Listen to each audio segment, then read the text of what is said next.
Bonjour à toutes et à tous et bienvenue sur Mosaïque Cristal. Sans plus attendre, voici les infos du jour.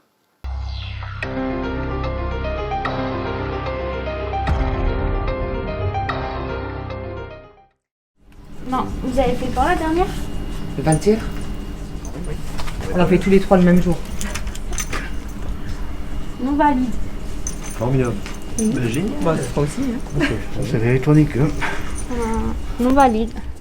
Pas de chance, ils pensaient pouvoir s'installer à l'intérieur de l'établissement, mais leur passe sanitaire n'est pas encore valable et cela s'est joué à quelques heures. Ils ont reçu leur deuxième injection de vaccin il y a 7 jours, mais il faut 7 jours révolus pour valider le pass.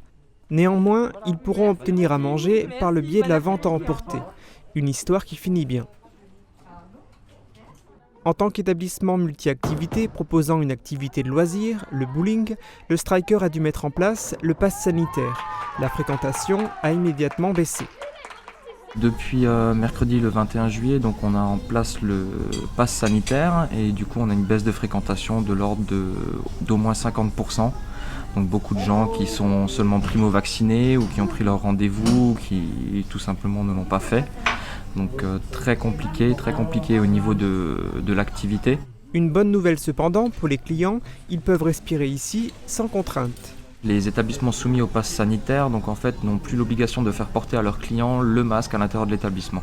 Mais les gens sont désormais habitués à porter cette arme destinée à lutter contre les contaminations. A noter que contrairement au public, les salariés qui travaillent dans des endroits soumis au pass sanitaire doivent eux garder leur masque pour l'instant. Les règles pourraient évoluer.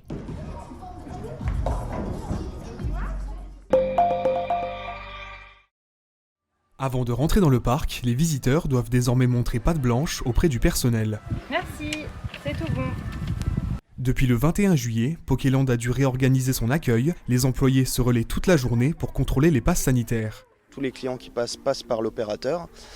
L'opérateur, lui, contrôle soit un test PCR, soit un test antigénique. Nous avons nos TPE, donc on a juste à scanner le pass sanitaire et les clients peuvent rentrer dans le parc. Pour ceux qui n'auraient pas pris leurs précautions, le parc leur permet de se mettre en règle.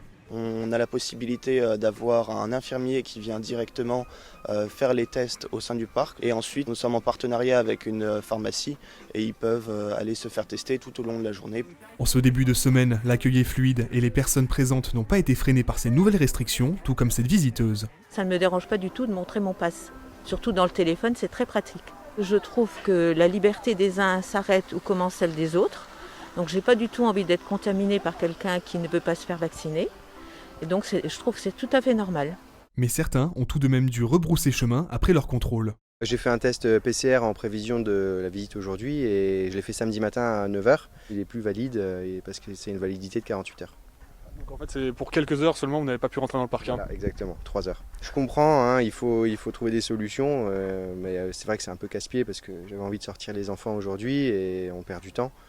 Au sein du parc, l'affluence reste faible dans les différentes attractions, une tendance qui s'observe depuis la mise en place du pass sanitaire. Déjà là, on voit une baisse de la fréquentation, qui est peut-être due aussi, on a eu un peu une météo qui est pas très favorable ces derniers temps, mais on remarque quand même qu'il y a une certaine clientèle qui ne vient plus. Et on l'a vu, les jours avant le pass sanitaire, on a eu une grosse augmentation de la fréquentation, donc les gens sont venus avant la mise en place des nouvelles dispositions. On estime entre 30 à 50% de perte de fréquentation sur les prochains jours, prochaines semaines. Les responsables de la structure comptent sur la relance des vaccinations et sur une amélioration durable de la météo pour relancer leur saison estivale. Bonjour à tous, je suis ravie de vous retrouver pour parler de culture. La ville de Sarreguemines vient de présenter sa nouvelle saison culturelle en conférence de presse. Au programme du chant, de la danse, du théâtre, de l'humour, bref, il y en aura pour tous les goûts. Et je vous propose un petit aperçu des têtes d'affiche qui se produiront sur la scène de l'Hôtel de Ville ou au Casino des Faïenceries. Celui qui remporte déjà tous les suffrages, c'est le spectacle d'ouverture Bells and Spells avec Victoria Thierry Chaplin, un nom qui vous dira forcément quelque chose. C'est le spectacle qu'il faut voir cette année à Sarreguemines. Donc c'est le spectacle qui a été créé par la fille de Chaplin et c'est vraiment très très beau. C'est du théâtre visuel, sans parole, mais vous verrez, c'est le meilleur spectacle.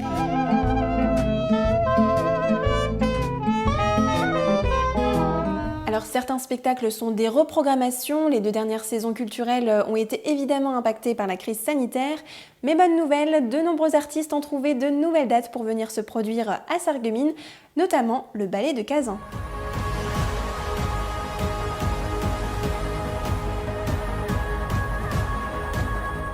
L'humoriste Nora Hamzaoui. Et puis il y a toujours ce moment à table, tu vois, il y a un grand silence. Et la meuf au gazpacho profite de ce silence pour te dire vous avez lu le dernier article du Times ? Elle va dire non, on l'a pas lu, toi, oui, bravo. Et aussi le comédien Richard Berry et ses plaidoiries. Ce jugement de relax que je vous réclame sera irréversible et à votre suite, le législateur s'en préoccupera. Je vous le dis, il faut le prononcer. 15 nouveaux spectacles sont également au programme avec encore de l'humour avec Gaspard Proust. Enfin, quand je pense que mon pédigré artistique se résume à 2 spectacles comiques, 3 années chez Ardisson, alors que vous grattez des gammes, 12 heures par jour depuis l'âge de 4 ans. De la chanson française avec la venue de Danny Briand qui chante Aznavour.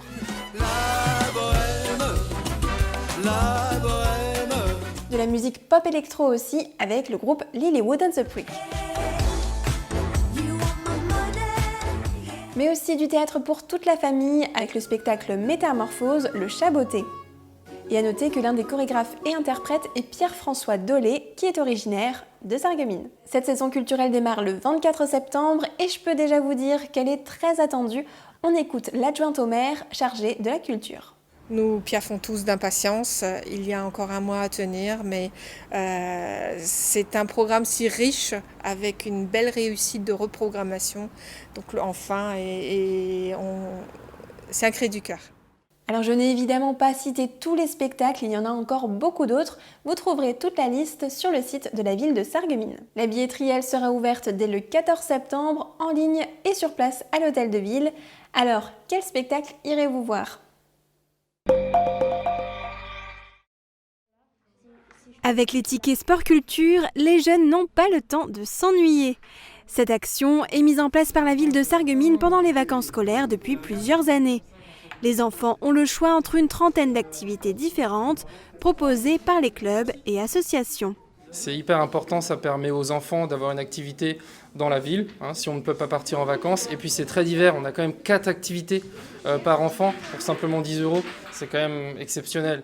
Parmi les activités proposées, de nombreux jeunes se tournent vers le club d'échecs. Ils sont encadrés par Jean-Marc Maillère, entraîneur. Il accueille les enfants à partir de 5 ans pour leur apprendre les règles de ce jeu indémodable. C'est très facile puisqu'ils ont encore une mémoire qui est excellente. Et en fait, je leur apprends progressivement, surtout aux petits, entre 5 et 7 ans. Donc je leur apprends d'abord les pions, ensuite on rajoute une autre pièce et ainsi de suite jusqu'au moment où ils connaissent toutes les pièces. Alexiane profite de cette activité à chaque période de vacances depuis 3 ans. Des fois, quand on ne vient plus pendant longtemps, on ne se souvient plus vraiment des nombres des points. Donc c'est bien de venir ici pour revoir un peu. J'adore les échecs parce que c'est surtout un jeu où il faut bien réfléchir et tout. Donc c'est intéressant dans ça. Elsa, elle, a découvert les échecs il y a 2 jours et elle dispute déjà ses premières parties. C'est bien et je voudrais voir si je bats quelqu'un. Gabin, lui, est venu de loin. Il habite à Nice et est à Sarreguemines pour l'été. Déjà un fan du jeu d'échecs, c'était l'occasion pour lui d'en profiter pendant ses vacances. J'ai pas l'occurrence à Nice de faire des échecs et voilà, j'ai pas le temps de faire les échecs, j'ai déjà le dessin et toutes les autres activités. C'est un sport de culture et qui fait réfléchir le cerveau, mais voilà. Les tickets Sport Culture permettent aussi de recruter de nouveaux joueurs. Chaque année, une dizaine de jeunes rejoignent ensuite le club. On s'intéresse maintenant aux prévisions de Météo France et juste après, on vous emmène en vacances chez vous. À tout de suite. La météo vous est présentée par le Crédit Mutuel. Une banque qui appartient à ses clients, ça change tout.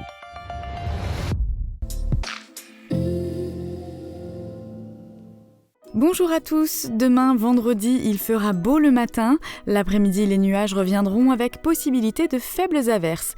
Les températures iront de 12 degrés à 26 degrés, demain vendredi 30 juillet nous fêterons les Juliettes, le soleil se lèvera à 6h pour se coucher à 21h09. Excellente journée à tous. Merci d'avoir suivi la météo avec le Crédit Mutuel. Une banque qui appartient à ses clients, ça change tout. Ordinateur, imprimante, réseau, IP Connexion vous dépanne où que vous soyez. IP Connexion, c'est aussi de la téléphonie IP, de la vidéosurveillance et de la domotique. Ne cherchez plus, le roi des vins est à Stirin-Wendel. Retrouvez plus de 3500 références de vins, une large gamme d'épiceries fines et des idées cadeaux pour chaque occasion. Le roi des vins, c'est du choix, des prix et des conseils. C'est aussi un service drive, une boutique en ligne et des livraisons prêtes en 24 heures. Le roi des vins à Stirin-Wendel, où choisir devient un plaisir. J'aimerais régler mon appareil auditif, mais je ne peux pas me déplacer en centre d'audition. Quelle solution existe ? Il est désormais possible de régler les appareils à distance. Le patient peut envoyer une demande par son téléphone portable et je renvoie la réponse modifiée en cabinet sur le téléphone du patient.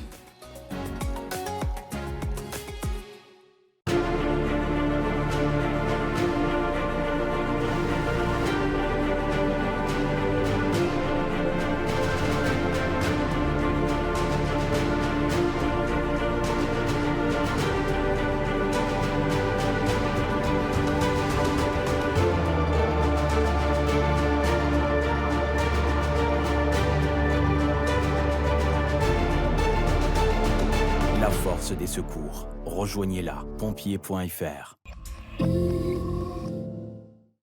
Et c'est déjà la fin de cette émission, mais ne partez pas. Je vous laisse maintenant avec Uranie pour un numéro d'En Vacances chez vous. Elle a découvert de nouvelles manières de visiter le territoire grâce à l'office de tourisme Hanau-La-Petite-Pierre. Après une petite halte dans un salon de thé très original, au charme du passé, retour au XVIIe siècle pour passer la nuit dans une magnifique maison d'hôtes. Passez une excellente journée et à demain.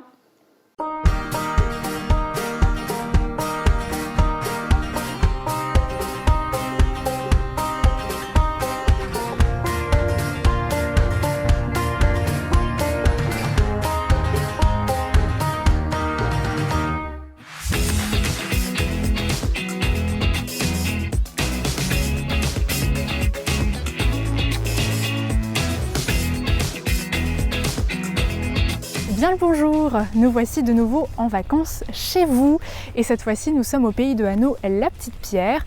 J'ai décidé de vous montrer qu'il est possible de visiter une ville et ses lieux d'intérêt, mais un petit peu de manière différente. C'est pourquoi nous allons avoir la possibilité de partager un super moment privilégié avec un habitant du secteur.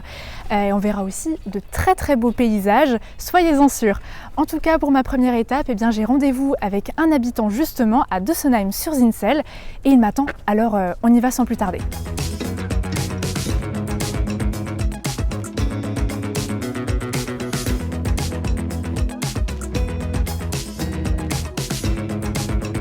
J'ai pris place au cœur du jardin de Rudi, qui est mon Greeters aujourd'hui. Alors Rudi, explique-nous un petit peu, c'est quoi ce concept de Greeters ? Donc un greeter, c'est quelqu'un qui veut partager ce qu'il aime dans la région qu'il aime. Alors il y en a qui font de la peinture, il y en a qui font des photos, qui emmènent les gens pour faire des photos. Il y en a qui font de la popote, la cuisine, qui invitent les gens à faire la cuisine chez eux. Et puis bon, voilà.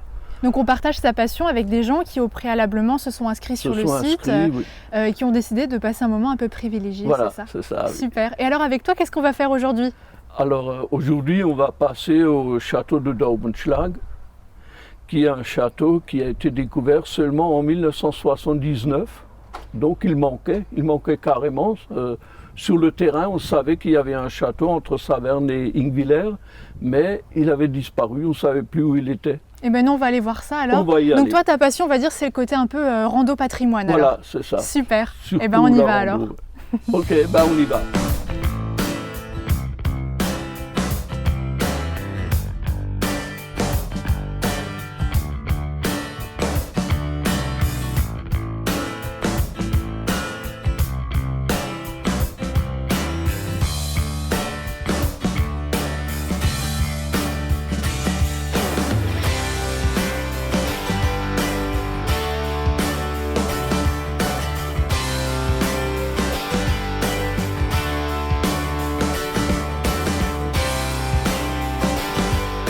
Alors Rudi, on a marché un petit peu et puis on est arrivé au château de Wartenberg.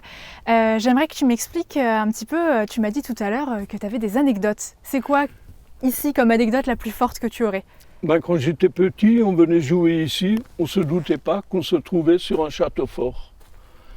Ici, à cet endroit, il y avait un tout petit fossé. Après, quand je piquais la moto à mon papa, je roulais dans le fossé, je ressortais de l'autre côté. Maintenant, ça ne serait plus possible. Et au moment des fouilles, donc, on a trouvé qu'il y avait en fait un fossé de château fort. Et puis, on a découvert en 1979, on a découvert le château derrière. Et c'est super récent quand même pour trouver ce genre... C'est très récent. Il manquait un château fort dans la ligne entre Saverne et Ingwiller.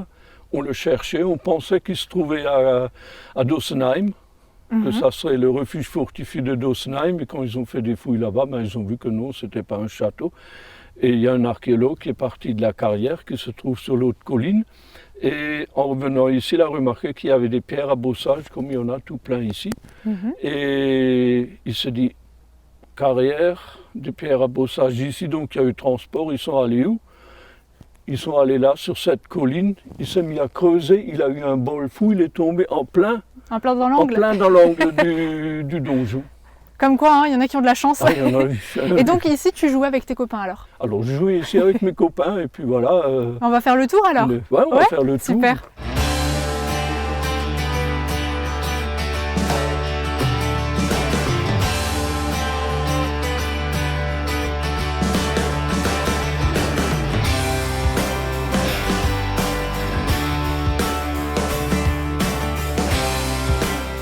Derrière nous, il y a le donjon. Tout à l'heure, j'ai fait une petite bêtise, j'ai dit qu'on était dans un vrai château fort et tu m'as dit que non, pas du tout. C'est pas ça. Alors explique-nous. C'est un chantier de construction de château fort. Et c'est complètement différent. C'est complètement différent parce que les ruines d'un château fort, c'était un château fort qui a été détruit par la suite, alors que celui-là, il était en construction et la construction a été arrêtée. Très brutalement. Et pourquoi justement alors? On ne sait pas pourquoi. On pense, donc il n'y a que des suppositions. De toute façon, l'archéologie, c'est que des suppositions. Et donc on pense qu'il y a eu soit un mariage entre les Dabo, la famille de Dabo, et la famille de Lichtenberg. Donc qu'il était plus nécessaire d'avoir un château ici. Ou alors, il y a eu une application d'un règlement qui disait que il était interdit de construire sur le Frauenberg. Donc le massif du Frauenberg, c'est tout ce massif. Et il y a effectivement un écrit qui interdit la construction de quoi que ce soit sur ce massif. Ça y est, Rudi est rentré chez lui. Nous, on a passé un super moment en sa compagnie. On a trop rigolé. Franchement, c'est un comique. Je ne peux que vous le conseiller. C'était vraiment super agréable. J'avais l'impression d'être en famille et d'avoir vraiment un moment privilégié avec lui. On a appris beaucoup de choses. Donc, je ne peux que vous conseiller ce concept de Greeters. Alors, c'est un concept mondial et c'est complètement gratuit. Donc, c'est quand même le côté positif aussi de la chose. Ils font ça bénévolement. Alors, n'hésitez pas, si jamais ça peut vous plaire, sur le pays de Hanau, la Petite Pierre, ils sont une dizaine, on va dire, d'habitants à proposer ça. En tout cas, nous, on va continuer notre petite journée de vacances à Bouxwiller cette fois-ci.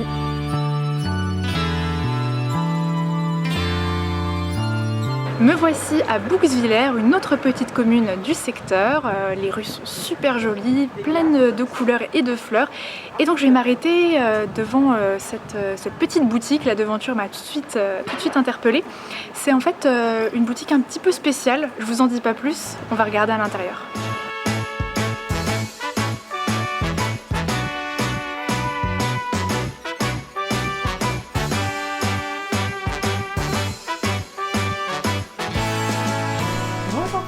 Bonjour Irani. Ça va bien? Ça va bien, ouais. Alors, je suis très étonnée. Je m'attendais pas du tout à ça. La devanture est déjà très accueillante. Mais alors, quand je suis arrivée ici, je m'attendais pas du tout à avoir une brocante comme ça. Ah oui, ça change un peu de l'ordinaire en fait. Exactement. Donc, voilà, on essaye de se démarquer par rapport à d'autres. Voilà. Et qu'est-ce qu'on peut trouver ici? Dis-moi tout. Chez nous, vous trouverez en fait de tout. Donc, surtout de la popularisation. Après, vous avez aussi, comme vous voyez, de la vaisselle de Sarreguemines, du linge ancien, du costume, de la dentelle, un peu de tout en fait. Un peu tout pour tout le monde. Pour tout le monde, pour tous les budgets. Il y a tout tous ça. les budgets. Ouais. Ok, génial. Voilà. Alors, je vais faire un petit tour. Oui, okay. voilà. Je vais regarder ce qui peut me faire quand vous aurez fini, on s'est diversifié un peu.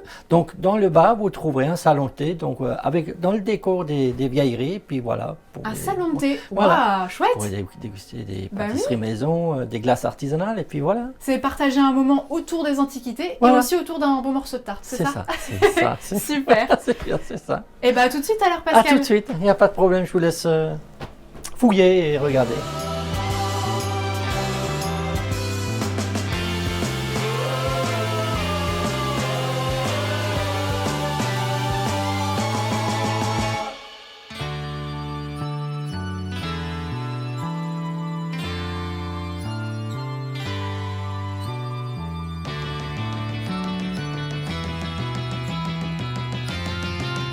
Nous voici à La Petite Pierre et plus précisément proche de son château. Alors ce que je voulais vous proposer, c'était une petite visite autrement pour découvrir la ville ici qui est quand même un incontournable du secteur. J'ai téléchargé l'application de l'Office de tourisme qui vous propose tout type de balades, des circuits, une cartographie ainsi que des explications. Et mon choix s'est porté sur un circuit sonore, c'est-à-dire qu'au fur et à mesure des lieux d'intérêt qu'on va voir, eh bien, j'aurai des petites pastilles audio, souvent des habitants, qui vont me donner des informations, voilà, des petits secrets, des petites anecdotes, des choses qui vont ponctuer ma visite. Donc j'espère que ce qu'on va pouvoir vous montrer de tout ça va vous plaire et vous donnera envie de le faire.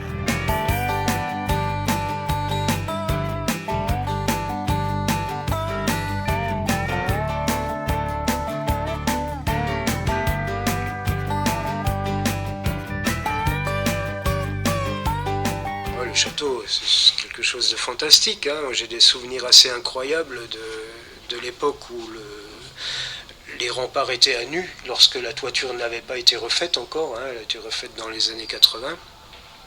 Elle s'était écroulée en 1936. Et donc, lorsque ces remparts étaient à nu, des remparts qui font quand même entre 70 et 1 mètre de largeur selon l'endroit, eh bien, un des sports favoris et hautement non recommandable, c'était de prendre la bicyclette et de rouler sur les remparts avec la bicyclette.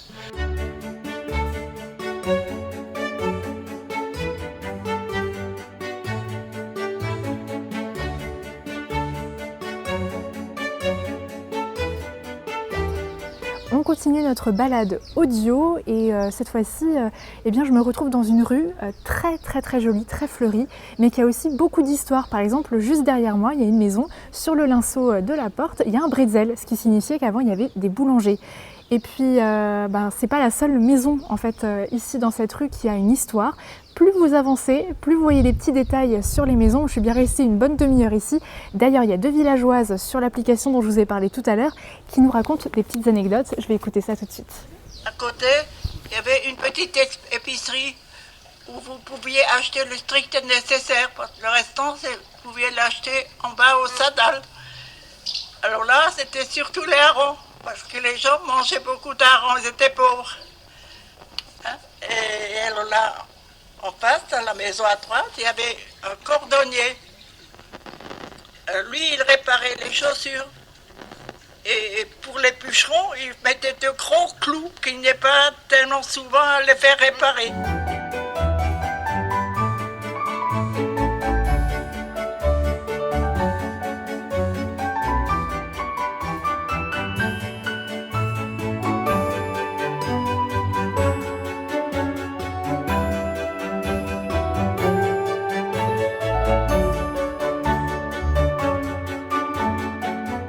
Voilà, j'ai bientôt fini ma petite balade audio. Je suis très contente d'avoir choisi ce dispositif. Alors d'habitude, je privilégie quand même le contact humain, avoir un guide, être en groupe, etc. parce que c'est quand même plus convivial, on partage un meilleur moment. Mais là, j'avais envie d'être toute seule et de profiter, voilà, tout simplement de ce moment. J'étais quand même en contact avec la nature. De temps en temps, je mettais mes écouteurs pour écouter un petit peu ce que les habitants ont laissé comme petite pastille audio sur certains lieux, certains intérêts. Donc je vous incite vraiment à le faire si jamais les images vous ont plu. De mon côté, j'ai beaucoup crapahuté aujourd'hui. Voilà, donc je pense aller me reposer dans mon logement pour ce soir. Et je crois qu'on tombe encore sur une belle pépite.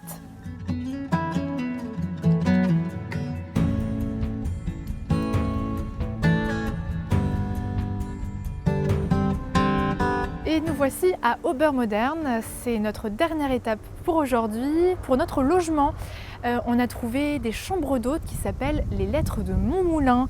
Alors c'est parce que c'est situé dans l'impasse du Moulin, mais pas seulement. Il faut savoir que nos hôtes, Emmanuel et Isabelle, eh bien, ont meublé, on va dire, 5 chambres dans un univers bien particulier autour des écrivains. Alors certains sont du XVIIe siècle et d'autres du XIXe siècle.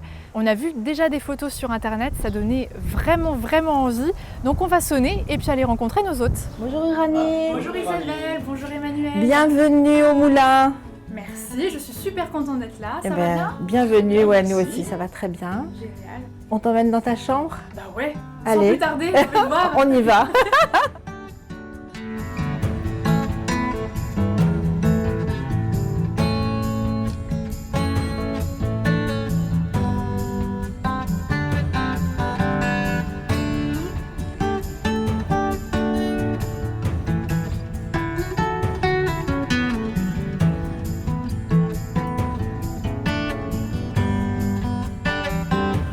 Ça y est, on retourne dans le temps. On va passer au XVIIe siècle maintenant.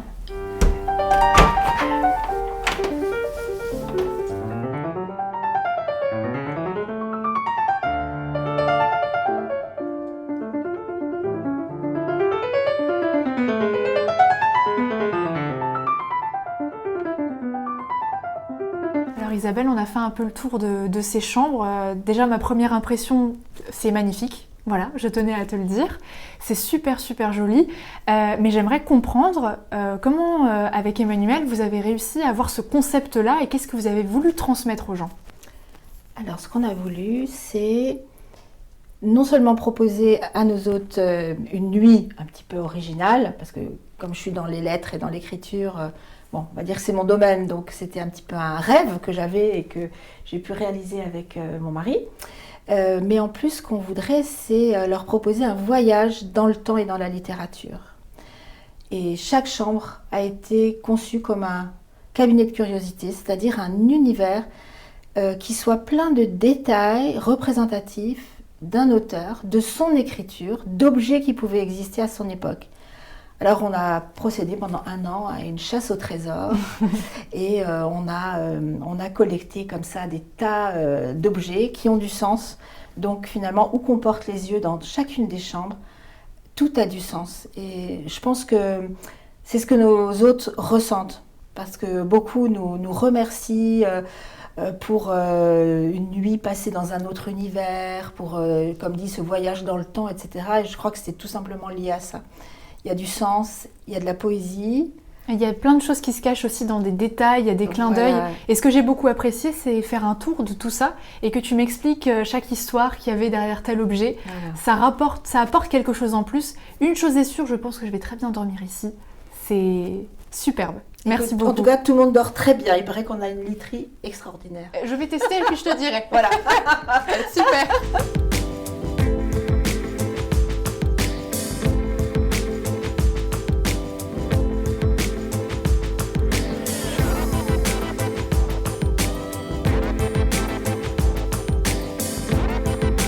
Et voilà encore de très belles images. N'hésitez pas vraiment si vous voulez voir le lieu par vous-même parce qu'on ne vous a pas encore tout montré, que ce soit le logement ou toutes les autres activités d'aujourd'hui. Alors j'espère vous avoir prouvé qu'on peut visiter une ville ou un lieu autrement que de manière classique, des choses vues et revues. En tout cas, ça m'a fait plaisir de vous emmener encore une fois avec moi, de vous faire découvrir un autre secteur. La suite au prochain épisode.